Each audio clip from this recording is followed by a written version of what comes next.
Okay, so here is the fuel filter housing. We've got 4 connectors, red and blue here, which we use a pick underneath to pop up. So this one I haven't done yet. So let's have a look, zoom in here, get your pick underneath. There's a little groove in there. Just gently pull that. It's a bit fiddly. It helps if you're short like me to stand on a stool and pop it up just like that. Do the same with all of them. Once you've got them all undone, just gently pull the pipe off. You have to just pop these up and give the pipe a little wiggle. Be gentle with it, don't want to break anything. Put it off. Do it to all the pipes.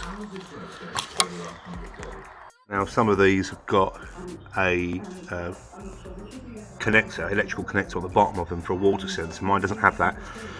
If yours does, it will be down near the bottom, which you need to unplug.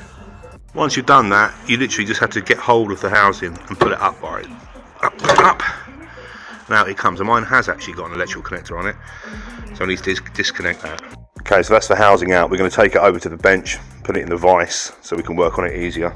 Right now it's worth just making a note of a few things. I've got a bucket under here to catch the diesel that's dripping out because this makes a mess everywhere. And if you look around on the edge, there's a collar here. Okay, we've got 2 arrows open. You see that there?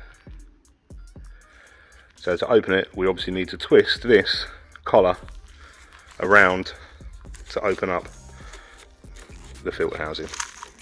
Actually undone that collar by turning it clockwise.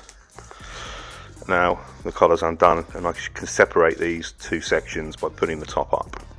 When you clamp it in your vise, don't put it in too tight. You'll crack the housing and then you're going to be absolutely knackered. Just use the vise to steady it. Right, so there's my 2 sections separated. I'm going to drain this filter housing completely in case there's any water in there, and then fit the new filter, which I'll show you in a second. Okay, so here's my new filter with my new seal. The seal on the existing fuel filter housing is just here, and use your pick underneath to take it off. Okay, so there's my new filter installed with my new seal as well. Now I'm going to reassemble this, just the reverse of how I took it apart. Make sure when you're finished that your arrows here, the open arrows here, line up with the arrow here so you know it's done up properly, and then we'll go and refit it and I'll show you the bleeding procedure. When it comes to refitting the pipes, you can see someone here has already marked these. These are the order they were on when I took them off. So you can mark them if you want to get a paint marker, yellow and green, white. But the pipes will be pretty much where they need to go because they've already been fitted, on the vehicle for a long time, so they sort of naturally want to go back to their normal spot. Okay, so we cleaned up our work area now and we're going to go back to the vehicle and go through this bleed procedure, which is very straightforward. Right, when it comes to bleeding, it's a self-bleeding system. I just turn the ignition on to the ignition on position. I can hear the high-pitched noise of the low-pressure pump in the tank operating. Effectively what that's doing now is it's just starting to fill the housing up with diesel. So I'm just going to give it 20 or 30 seconds, turn the key, and it may start and then stall, and you might have to go just do this again, but then it should run okay. So we'll give it a go now. Right, foot down on the clutch. Okay, so she started running.